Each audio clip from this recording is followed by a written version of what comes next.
दोस्तों बिहार के लालू जी का वायरल वीडियो बहुत तेजी से हो रहा है और लालू जी बता रहे हैं भारत में झटपट सरकार बन जाएगी। देश की जिम्मेदारी आपके हाथों में हम ज्यादा दिन रहने देना नहीं चाहते हैं, इसलिए डट के हम लोग आपके सरकार को झटका नहीं, वोट में जबरदस्त 1 मिनट में पटका देके और नई सरकार हम लोग बनाएंगे और भारत की एकता खंड को धर्मनिरपेक्षता पर आंच नहीं आने देंगे। यही कह के हम अपना बात समाप्त करते हैं। अब लंच के लिए इन लोगों को छुट्टी कर और दोस्तों 2024 का चुनाव आया है तो नेता लोग निकले हैं मैदान में, नहीं तो दोस्तों उड़ते रहते ये आसमान में। और दोस्तों मोदी जी ने कहा था महंगाई कम हो जाएगी, भ्रष्टाचार खत्म हो जाएंगे, लेकिन दोस्तों न कम हुई महंगाई न कम हुआ भ्रष्टाचार। लगता है दोस्तों अब देश के युवा को बेचना पड़ेगा आम का अचार। और दोस्तों माननीय अखिलेश यादव जी ने पत्रकारों से ही पूछ लिया उल्टा सवाल। और दोस्तों अखिलेश यादव जी बोले इस देश का सबसे झूठा प्रधानमंत्री कौन है? अभी मजा आएगा ना। गाय की सबसे बड़ी पार्टी है जिसने सबसे ज्यादा बेरोजगारी दी हो, सबसे ज्यादा महंगाई दी हो, सबसे ज्यादा अन्याय किया हो और सबसे ज्यादा छोटे छोटे दलों के हाथ पैर जोड़ रही हो। सोचो क्या गाली नहीं दी उन्होंने। सवाल ये है उत्तर प्रदेश में सबसे बड़ी सवाल ये भाई बीजेपी को नहीं कह तुम जो नाम ले रहे हो पत्रकार साथी, ये बताइए अब हम आपसे सवाल पूछते हैं।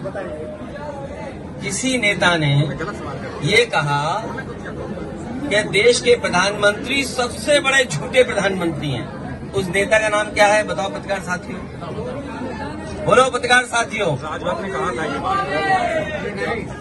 और उस नेता ने ये भी कहा कि सबसे बड़ा प्रदेश का झूठा मुख्यमंत्री कौन है।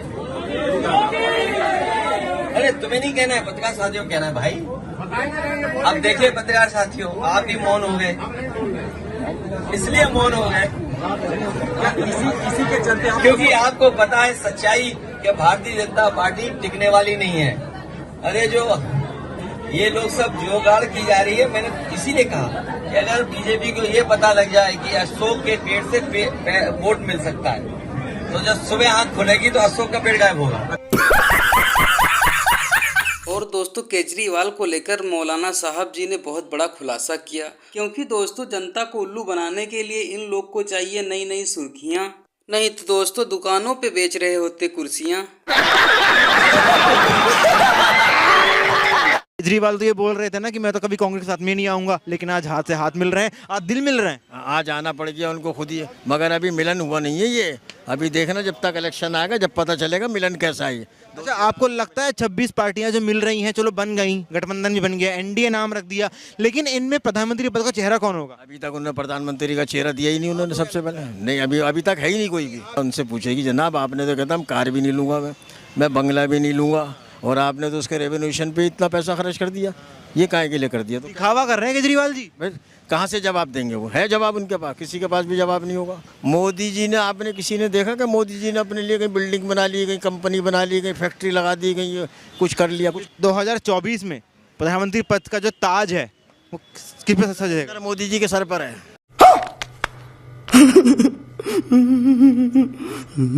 और दोस्तों साहब जी को छोड़ के गोदी मीडिया वाले अब जनता के पीछे भाग रहे हैं और पूछ रहे हैं नाम पे वोट मिलेगा या काम पे वोट मिलेगा। सवाल बहुत सारे हैं, लेकिन एक सवाल जरूर है, क्या आपको लगता है कि वोट नाम पर मिल जाएगा या काम पे मिलेगा? क्योंकि जनता ने बोला कैसे मिल जाएगा नाम पर वोट। देखिए मुझे लगता है कि अभी तक तो मोदी जी ने तमाम वोट जो अपने नाम पर ही मांगे। बहुत हुई महंगाई की मार, अब की बार मोदी सरकार। बहुत हुआ महिलाओं पर अत्याचार, अब की बार मोदी सरकार। तो नाम पर वोट मांगने वाले तो मोदी जी थे और वो नाम अब पूरी तरह से आरएसएस ने कर दिया खारिज। क्या मोदी जी के नाम पर या हिंदुत्व के नाम पर, केवल इस नाम पर हम जीत नहीं सकते हैं, और कर्नाटक इसका जीता जागता उदाहरण है। ये तो आरएसएस कह रही है।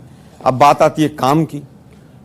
काम अभी पूरा देखा पिछले 77-78 दिनों से किस तरह से मणिपुर जला है और किस तरह से डबल इंजन की सरकार वहां पर आग में दरस्त होकर जिस तरह से पूरे मणिपुर को झोंक दिया है।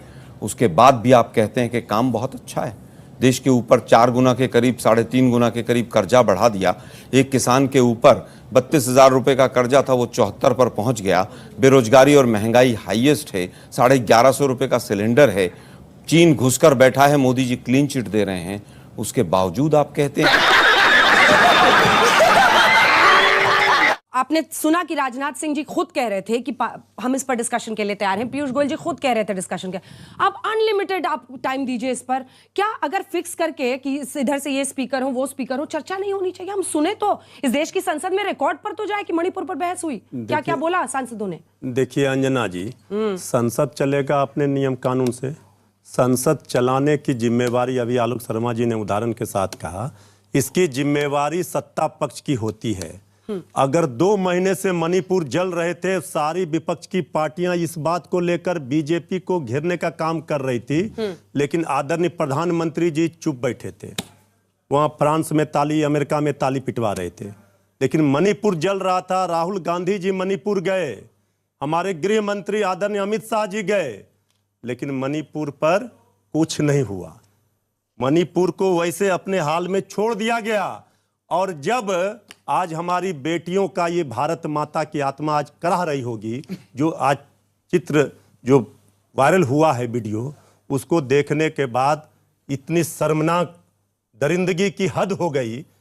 और आज बीजेपी बहस को भी तैयार नहीं है और कह रही इसके लिए समय सीमित कर देना चाहिए। क्यों नहीं होना चाहिए पूरे 24 घंटा तक बहस इस पर? क्यों नहीं चर्चा होनी चाहिए?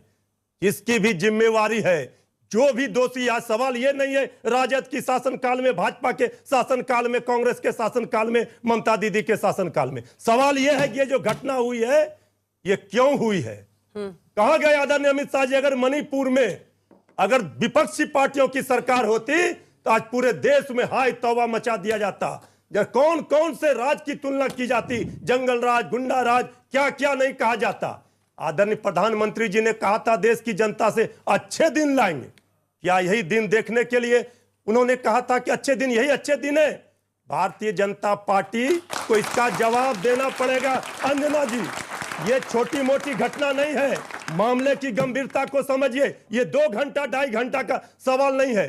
सवाल है हमारी बेटियों के साथ, माताओं के साथ, बहनों के साथ इस तरह की हरकत देश में हो रहे हैं। और आदरणीय प्रधानमंत्री जी, आप सरकार चलाने की बात कर रहे, डंके की चोट पर आप करते।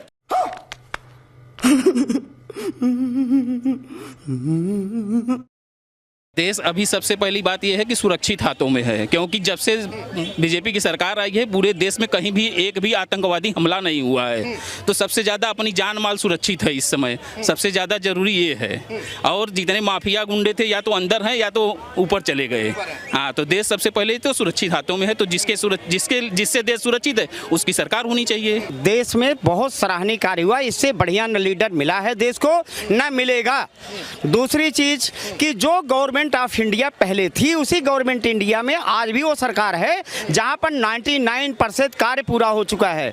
यह एक व्यक्ति के व्यक्तित्व की, आज बाहर की कंट्री में कहीं भी चले जाइए, हमारा मान सम्मान लोग बड़े आदर से नाम लेते हैं। और मोदी गवर्नमेंट 101% आई है और आएगी। अभी मजा आएगा ना।